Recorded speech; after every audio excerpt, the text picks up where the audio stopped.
Halo teman-teman, lagi pada kangen Brisbane nggak nih? Ya, kita ketemu lagi nih di episode keempat. Setelah 3 episode sebelumnya kita sudah bahas di tempat-tempat yang kita kangenin, yang kita sudah kunjungi di Brisbane. Nah, di episode keempat ini kita bakal bahas apa, Mbak? Apa coba? Kita masih akan main-main. Kita masih akan main di seputaran Queen Street Mall. Kalau kemarin kita sempat bahas bioskop, event cinema, kali ini kita akan bahas salah satu toko di mana kita biasanya jajan nggak sih bahasanya. Soalnya kalau dibilang untuk belanja kayak belanja bulanan gitu nggak juga sih, lebih sering ke supermarket yang lain. Tapi kalau untuk jajan sih yang ini recommended. Apa tuh Pak? Coba dikasih tahu namanya apa? Harusnya udah kelihatan di title di bawah ya. Iya sih, tapi enggak Mbak, namanya ini toko penolakan Mbak. Toko penolakan. Bijak kan menolak ya, toko ya. Toko penolakan. Tapi enggak sih, tapi penolakan kan rejection Mbak. Toko menolak ini Mbak. Toko menolak. Ya kawan-kawan, kami akan bahas The Reject Shop. Seperti kemarin ketika kita bahas event cinema, kita akan mulai dengan Google Street View biar kawan-kawan bisa lihat jalannya dari mana ke mana sih. Sambil saya coba share screen, mungkin Bapak Vicky silahkan jelasin The Reject Shop itu toko kayak apa sih? Ya, kalau dari yang pengalaman saya teman-teman ya, Reject Shop tuh tempat shopping tapi barang-barangnya tuh murah-murah, benar-benar murah ya Mbak, dan rata-rata barangnya juga banyak banget yang nggak ditemukan di toko-toko department store ataupun supermarket lainnya sih. Seperti apa coba? Contohnya dia tuh kalau ada event-event tertentu misalnya ada Halloween misalnya, dia punya barang-barang yang unik yang nggak ada di supermarket misalnya, atau ada event apa gitu ya, ada party-party yang identik atau bukan party, event-event yang identik cuma ada di Australia misalnya, dia tuh nyediain barang-barang kayak gitu. Sayangnya saya nggak ada sih fotonya, cuma bisa nyari kayak gitu. Nggak apa-apa, karena mau cari ceritanya ya. Kalau Reject Shop ini dibilang supermarket bukan, dibilang variety store juga bukan. Variety store itu maksudnya kayak jual-jual barang-barang kebutuhan pesta, kayak tadi yang Vicky bilang seasonal items ya, kayak misalnya ketika mau Easter banyak barang-barang Easter, ketika mau Halloween banyak barang-barang Halloween. Tapi dia seperti perpaduan keduanya. Nah sebelum kita bahas lebih lanjut, kita unjukin dulu ya jalannya. Screen-nya udah kelihatan? Sudah. Oke. Nah kemarin kan ketika kita bahas event cinema, dari luar tuh tampilannya ini ya. Tampilannya ini event di Myer Center. Kalau mau ke event sinemanya naik eskalator. Nah, kalau kita dari event sinema, kita belok. Ini saya putar dulu ya supaya berasa. Nah, ini kalau kita belakangnya kan Myer Center yang ada event sinema. Kalau kita dari Myer Center yang ada event sinema itu, dari sini kita belok ke kiri. Kita nyebrang dulu aja ya. Kita nyebrang, di sini ada toko buku namanya Daimox. Kita belok ke kiri. Kalau kita belok ke kiri kan kita balik ke Queen Street-nya. Ini sepanjang ini adalah Queen Street-nya. Kita ke arah McDonald's dan Strandbags. Nah dia sejajaran sama Strandbags nih kawan-kawan. Kalau kawan-kawan ingat di waktu kita bahas Queen Street, toko tas favorit Vicky, nah itu di sini Strandbags. Nggak pernah beli. Masih dibahas. Nah ini kalau mau ke Reject Shop kita lurus aja sampai hampir mentok. Kita lurus sampai Pengkolan ya kawan-kawan. Ini melewati banyak toko-toko yang lain. Mana dia? Dia masih lurus terus. Ini yang di sepanjang sebelah kirinya ini Myer Center ya kawan-kawan, yang kata kami pintunya yang pintu Queen Street itu yang sebelah sini. Nah ini masih terus lewati JJ's, lewatin Cotton On, lewatin tempat tato, lewatin Australian Gift Shop juga ya. Nah di sini ini dia di sini. Ini ada Mr. Toys World dia di sini, tapi biar kita bisa ngelihat ke samping ya, ini ya. Nah. Ya. Ini nih kawan-kawan, kalau di sebelah kanannya ada Chemist Warehouse. Chemist Warehouse itu apotek tapi juga banyak banget jual skincare produk, beauty produk, toiletries yang dengan harga miring juga. Nah, di sebelah kirinya ada toko pakaian, salah satu toko pakaian di Queen Street. Di sebelah atasnya kalau kita naik eskalator itu ada Mr. Toy World, toko mainan. Jadi kalau kita mau ke Reject Shop, kita turun ke bawah. Ya, kita turun ke bawah ke sini. Satu hal yang paling saya ingat kalau udah turun ke bawah apa coba Pak? Apa ada tas nggak di sampingnya? Ya, gitu, kan? Ada jual suitcase gitu ya, tapi yang paling gue ingat bukan itu. Tapi yang gue paling ingat bukan itu. Yang paling gue ingat tuh kalau udah ke Reject Shop, mulai turun eskalator ke bawah, sinyal HP hilang. Oh gitu? Serius? Sinyal di HP dalam hilang. Tuh nggak ada sinyal apa gimana Mbak? Nggak ada sinyal, nggak bisa langsung no signal sama sekali. Nggak paham kenapa, apa karena posisinya di bawah apa gimana ya, nggak paham. Kalau ada teman-teman yang punya pengalaman beda masih bisa akses sinyal telepon maupun internet di dalam Reject Shop, coba komen di bawah, karena provider saya waktu itu sih nggak bisa. Jadi kalau kita pergi ke Reject Shop-nya rame-rame sama temen, atau kita janjian ketemuan, ditunggu depan Reject Shop atau semacamnya, gue harus keluar dulu tuh Pak, lewatin kasir, keluar dulu untuk bisa ngecek, karena kalau nggak bisa ngecek WhatsApp juga kan, nggak bisa ngirim, nggak bisa. Baru enggak? Lu biasanya ke Reject Shop sendiri ya? Enggak, sebenarnya juga ke Reject Shop juga nggak sesering Mbak di sini sebenarnya. Kayak lebih nyadarin Mbak kayak ini. Jarang jajan soalnya Bapak ini. Jarang jajan. Biasanya jajannya sekalian makan di luar, bukan jajan snack. Bukan jajan snack. Nah, ini nih Pak, lu mau nunjukin websitenya Reject Shop dulu nggak? Oh iya, oke, boleh. Nah ini websitenya si Reject Shop tadi ya teman-teman. Nah ini yang tadi yang kita bilang tadi teman-teman. Jadi dia tuh kalau misalkan di Aussie ada momen atau event-event khusus gitu ya, khususnya yang culturally Aussie mungkin ya, atau culturally Western gitu ya Mbak, mungkin ya. Ini ada Christmas, Halloween, pokoknya event-event besar gitu ya. Dia nyediain barang-barang yang unik-unik teman-teman. Jadi waktu itu gue ingat Mbak, lagi Halloween Mbak, biasanya kan teman-teman Aussie gitu ya, ada teman Aussie yang setiap ada hal-hal kayak gini dia rame gitu di rumahnya kan, dan itu diundang gitu kan. Halloween pertama kalinya ikut Halloween tuh dalam hidup saya teman-teman, ya kan.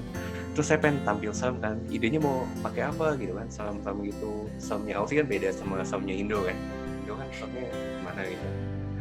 Terus pikiran cari apa di Target nggak nemu, di mana nggak nemu, di toko mainan pun ada sih, cuman mahal ya yang di atas itu. Di Toy World. Iya. Oh, atau di Myers ya? Di Myers yang dekat bioskop itu Mbak. Akhirnya mainlah ke si Reject Shop. Ini sambil saya klik ya Halloween. Nah, jadi dia banyak nih, dia jual kostumnya juga, decorationnya juga, treats-nya juga. Coba kita buka yang kostum. Tapi kostumnya ada adult size gitu nggak sih? Apa? Lu beli kostum ukuran bocah?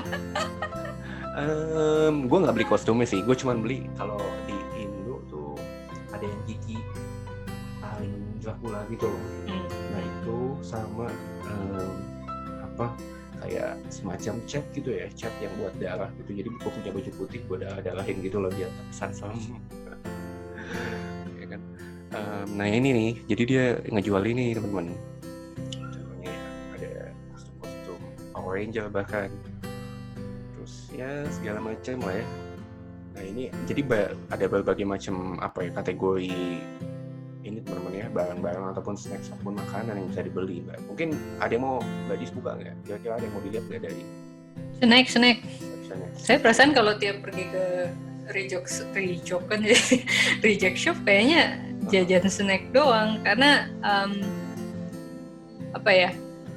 kalaupun barangnya itu ada di supermarket lain, misalnya kayak Coles dan Woolworths, biasanya harganya tetap lebih murah di Reject Shop. Variasinya juga lebih banyak di Reject Shop.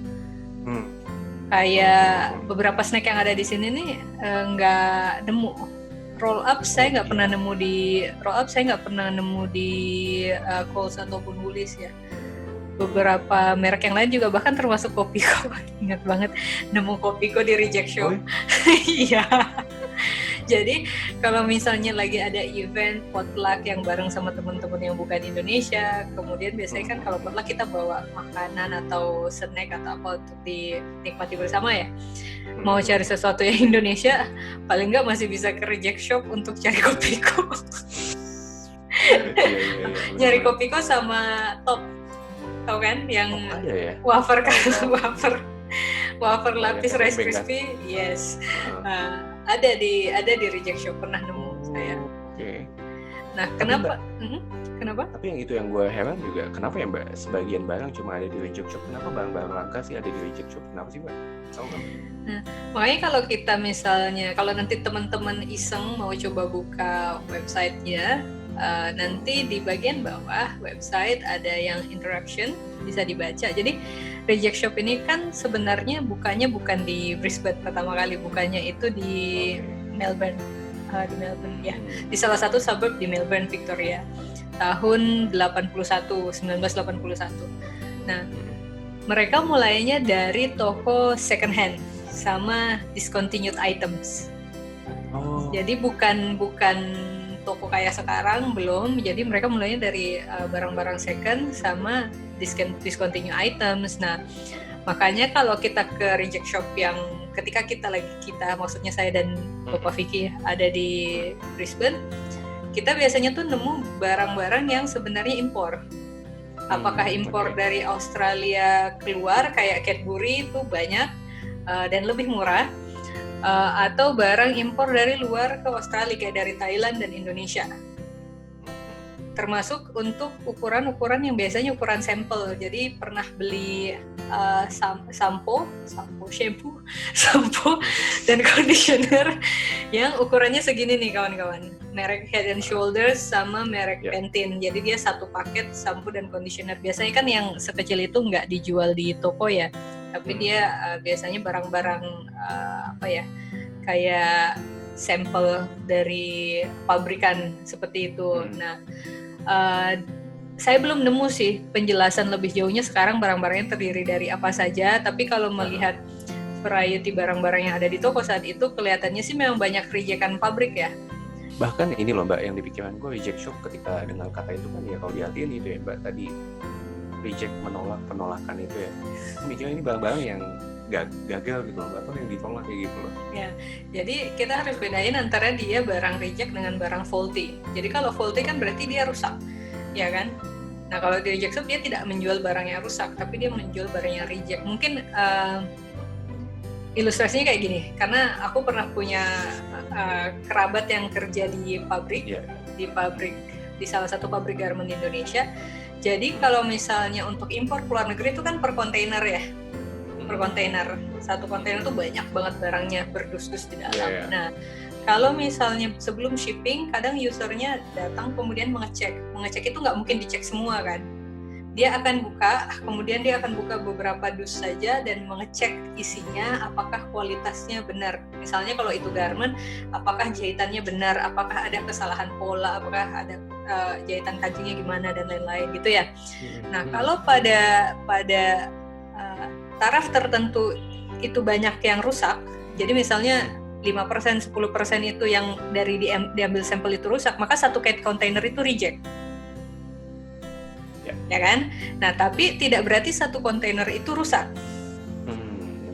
Makanya kenapa kalau di Indonesia kita juga banyak nemu factory outlet kan, dari barang-barang seperti itu. Atau kadang ada juga yang orang jual dari pabriknya langsung, yang istilahnya gagal ekspor lah gitu. Gagal ekspor. Nah, asumsiku, kawan-kawan ini asumsi ya, kalau misalnya ada tahu yang lebih tahu tolong di komen di bawah. Asumsiku reject shop itu lebih kayak gitu, karena kalau untuk kita cek expired date-nya masih bagus, artinya dia belum lewat, masih ada beberapa bulan misalnya. Dari kualitasnya selama aku beli sih nggak pernah masalah ya, nggak pernah nemu misalnya makanan dibuka terus gimana gitu, nggak pernah. Kemudian kalau dari harganya memang miring, padahal brandnya banyak brand besar. nggak cuma Cadbury tapi juga untuk alat-alat toiletries, termasuk Rexona, termasuk L'Oreal, itu ada di reject shop. Kayak Nature Valley ini kan juga brand-brand besar ya. Cuma $3 ya? Pak, betul. Iya. Nah, bandingannya apa ya yang bisa kebandingan? Milo. Ingat Milo. Lisnack itu by the way enak loh kawan-kawan kalau kalian nemu. Dimanapun kalian berada sekarang, kalau kalian nemu Lisnack, recommended. Kalau snack tanya saya, kalau restoran nanya bapak itu ya. Iya. Coba turun ke bawah Pak, ada Lipton nggak sih, Lipton Ice Tea yang seliter apa 1,5 liter itu di groceries kali ya, di groceries. Karena kalau saya tidak salah ingat pas antara 2017 dan 2018 itu Lipton itu harganya hampir $4 kalau nggak salah, $3 sekian di $3.65 kalau saya tidak salah ingat di Coles dan di Woolies dan semacamnya. Nah, kalau di sini coba mana belum muncul harganya. Nah, kalau di sini harganya kurang dari $2. Iya. Bahkan ada beberapa yang seingatku waktu itu harganya cuma $1 per yang botol besar ya. Yang di Coles itu biasanya lebih dari $3 harganya. Kadang-kadang kita kalau dari Coles atau Woolies dapat juga misalnya $6 2 atau $5 2 kalau lagi diskon. Tapi kalau harga normal kan lebih dari $3. Makanya walaupun sebenarnya di seberang reject shop itu di Mayor Center ada Coles atau Target, tapi kalau misalnya mau piknik atau mau stok snack, biasanya saya tetap jajan di reject shop. Lu biasanya di sini beli apa, Pak? Lu biasanya di sini beli apa selain selain barang-barang Halloween? Saya ini Mbak, kalau lagi mau balik ke Indonesia, saya kan sempat 2 kali ya balik ke Indonesia. Beli snack saya di sini karena kan murah ya. Tadi ya snacks, beli coklat kayak gitu. Tapi barangkali mungkin kita lihat ini kali Mbak, toiletries mau nggak Mbak? Kita lihat. Ya silakan. Di Health and Wellbeing. Karena ini mungkin juga tips buat teman-teman yang baru mau ke Brisbane setelah pandemi berakhir atau lagi di Brisbane. Kan ada banyak toko souvenir ya, banyak Australian gift shop gitu-gitu. Cuman kalau kita pergi ke Australian gift shop kan dapatnya biasanya standar ya. Kalau mau yang murah tuh biasanya keychain, pin, magnets, apalagi Pak, gue sempat dapat handuk yang ada motif-motif Australia semacam gitu. Tapi kalau pengen nyari ide souvenir yang lain, ide oleh-oleh yang lain untuk pulang, itu salah satunya sebenarnya kawan-kawan bisa beli produk makanan yang bisa dibagi-bagi di rumah dengan kerabat dan teman-teman ya. Tapi kalau cari yang ukuran kecil atau family pack, jadi gede terus individually wrap di dalamnya, di Coles dan di Woolies juga ada, di supermarket lain juga ada, tapi biasanya di reject shop juga lebih murah. Iya, benar-benar. Ya. Oh enggak, ini gue lagi ngunjukin, ada nggak skincare yang lo pernah beli Mbak atau lo pakai di sini?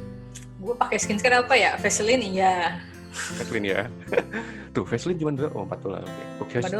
Toiletries emang lumayan mahal kalau di Brisbane ya. Mahal ya. Misalnya kita sebut merek saja ya, karena kita sudah sebut merek dari tadi. Misalnya kalau beli pasta gigi Sensodyne di Indonesia tuh dengan harga sekarang itu antara sekitar 30 ribuan ya, kalau saya nggak salah 30 ribuan, 40 ribuan ya. Dengan kurs sekarang kita bulatin aja lah kursnya $1, anggap saja 10 ribu, ya berarti antara 3 sampai $4 untuk pasta gigi Sensodyne yang ukuran 100 gram. Kalau di Australia itu di Kmart ataupun Coles antara tahun 2017 dan 2018 itu harganya bisa antara $11 sampai $13 untuk satu pasta gigi. Jadi kalau kawan-kawan baru mau berangkat ke Brisbane dan akan tinggal lama, bukan sekedar yang jalan-jalan, saran saya ya bawa aja pasta giginya beberapa dus ya, lumayan buat persediaan. Lumayan. Lu pasti nggak pernah beli lilin ulang tahunan gini kan? Enggak, cuman gue pengen ngomong bahwa peralatan party ya, makanya identik juga dengan kebudayaan Australia ya Mbak ya. Ada pesta apapun, potluck, ataupun Halloween segala macam, mereka sering banget beli gelas segala macam gitu. Sering beli gelas. Maksudnya gelas yang gelas yang disposable ya. Makanya kalau misalnya lagi mau potluck atau barbecue, selain beli minumannya di sini, biasanya beli disposable plate sama cups gitu-gitunya juga sekalian. Jadi bisa satu kali pergi. Kelihatan nggak screen gue? Kelihatan. Apa Mbak boneka? Ya karena tadi kan kalau kayak kata Vicky juga di dalamnya tuh ada macam-macam kan, termasuk mainan. Termasuk barang-barang untuk pets, termasuk makanan. Sebenarnya sama aja sih sama tempat lain, sama Kohl sama apa, dia punya rak, kemudian disusun di situ, punya harganya ditempel di situ, price listnya. Price tag ya. Kalau dari sini yang mau gue bilang adalah gini, khusus untuk barang-barang yang bukan makanan ya, menurut gue pribadi. Kalau kawan-kawan punya pendapat lain nggak apa-apa di komen di bawah. Kalau untuk mainan misalnya kayak boneka, kualitasnya tetap di bawah, sesuai dengan harga. Gitu ya, jadi kayak misalnya kalau dipegang kualitas bulunya, jahitannya kayak gitu-gitu, itu tetap berasa beda dengan kalau kita pergi ke toy shop yang memang harganya agak lebih mahal gitu ya. Nah, tapi kalau untuk khusus snack, ini yang kayak Vicky bilang tadi, jadi bukan cuman barang-barang seasonal decoration, tapi juga seasonal package kayak gini untuk snack itu ada. Tapi kalau kayak snack seperti ini sih kangen banget Maltese tuh Mbak. Maltese kangen banget. Dia tiba-tiba komen. Iya. Maltese ya. Kalau yang seperti ini tidak pernah ada masalah buatku, dan tidak pernah ada perbedaan menurutku untuk kualitas ya. Tidak merasa bahwa karena ini lebih murah maka kemudian kualitasnya lebih murah, enggak juga sebenarnya. Iya. Gitu. Ini tuh Pak rak yang pas sebelum kita kasir kan, itu di belakang itu kasir. Jadi kalau mau ini naik. Oke, Vic, kalau dari dirimu yang paling berkesan buat Reject Shop apa? Iya. Paling berkesan, eksklusif berkesan itu sebenarnya nggak ada sih Mbak, cuman kangen aja atmosfer belanjanya sebenarnya. Kangen turun tangga eskalatornya itu loh, karena eskalatornya sempit, terus turun gitu kan, ada, terus pulangnya eskalator beda juga. Terus tadi kangen beberapa produk sih ya, kayak Maltese gitu loh ngeliatnya. Kalau Mbak gimana Mbak? Gue ya, kalau di Reject Shop itu gue paling kangen ada 2 produk. Satu itu snacknya dia jadi vegetable chips, karena vegetable chips di Indonesia itu mahal. Jadi yang bentuknya, kalau kita bentuknya kayak snack biasa ya, kayak misalnya bungkus Cheetos gitu kan. Nah isinya itu semacam sayuran yang di dry freeze. Jadi kayak potongan-potongan ubi, potongan-potongan wortel kayak gitu-gitu yang di dry freeze. Jadi bentuknya chips. Kalau di sini sih, kalau yang harganya murah atau yang dijual di supermarket, aku belum pernah nemu. Kalau yang dijual di all shop ada tapi mahal. Yang kedua itu dia punya snack angin. Gue bilang snack angin, maksudnya kayak snack yang intinya adalah ya snack yang kosong gitu loh. Kalau digigit keras tapi sebenarnya nggak ada apa-apanya, cuma banyak micinnya doang. Dia punya snack semacam itu yang dijualnya tuh 1 bucket gitu, harga atau 1 bungkus gede atau 1 bucket harga $5. Biasanya tuh yang gue beli kalau lagi misalnya di Roma Parkland ada layar tancap ada movie night di Roma Parkland, biasanya belinya kayak gitu. Jadi sambil gerunyem kan, karena bukan di bioskop orang nggak pusing juga. Jadi snacknya gede. Itu sih. Lu punya pesan-pesan sponsor apa nggak? Pesan sponsor nggak ada sih, paling ya itu tadi, paling kalau misalnya buat teman-teman yang baru datang ke Brisbane, kalau mau ngumpul-ngumpul potluck gitu ya, ke Reject Shop satu opsi yang bagus banget untuk barang murah paling Mbak. Itu aja sih. Ya. Kalau gue pesan sponsornya klik like di bawahnya. Klik like, comment, subscribe biar kita bisa bikin video-video lain yang menarik tentang Brisbane buat kawan-kawan semua. Oke, kalau memang udahan, saya Dis. Ya, saya Vicky teman-teman. Kami dari Rindu Brisbane. Terima kasih ya udah nonton sampai sini. Ya, sampai jumpa.